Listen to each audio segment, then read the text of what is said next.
Freud presented his ideas on dreams to the world in 1899 in one of his most controversial books. He called it simply The Interpretation of Dreams.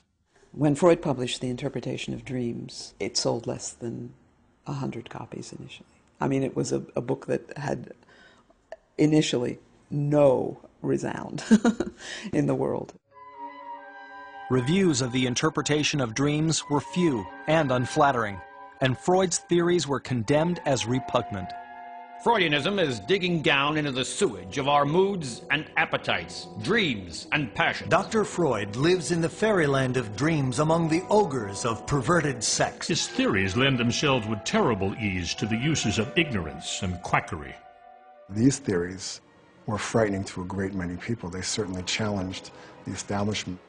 I think it would be an exaggeration to say that people thought he was insane, although I'm sure there were some who did. Dogged by resistance to change, Freud faced an uphill battle. There followed a period of absolute helplessness. At that time, I would gladly have dropped the whole thing. Perhaps I persevered only because I had no longer any choice of beginning something else.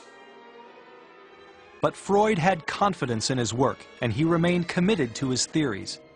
In the early 1900s, a small number of like-minded men became interested in Freud's new science, psychoanalysis. At first, the group met in Freud's apartment to hear him lecture and discuss his theories. As Freud's reputation grew, so did his circle of supporters.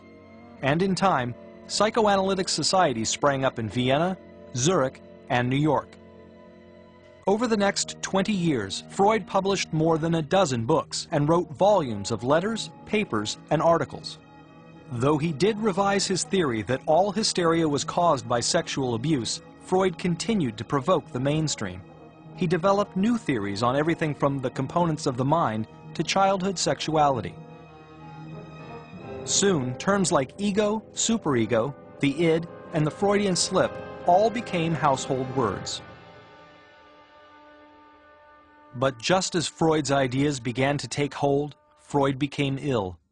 In 1923, as a result of a lifelong addiction to cigars, Freud was diagnosed with mouth cancer. He battled the disease for the next 16 years and endured dozens of painful operations in the process. Over time, both his speech and hearing became permanently affected. He had a whole side of his face, his jaw, replaced with a prosthesis. Painful to wear, painful to take out, painful to put back in. Just a horrible illness. In the midst of Freud's battle with cancer, an even greater battle was spreading throughout Europe. In the 1930s, the Nazis began their rise to power, and in 1938, Sigmund Freud looked on with horror as the Germans occupied Austria.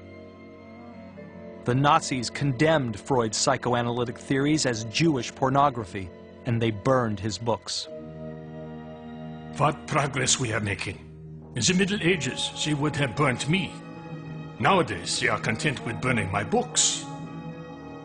Fearing for his safety, Freud's friends and supporters, both in the United States and England, began urging him to flee Vienna, but Freud was reluctant to leave. This is where he had grown up, this is where he had his education, this was where he had so many attachments. It was really a part of his identity and part of his life.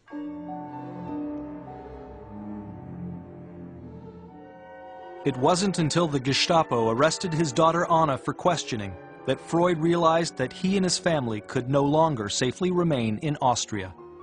And in June of 1938, Freud left Vienna for London. Freud spent the last year of his life very ill, but surrounded by friends, family, and supporters. He died in exile in 1939.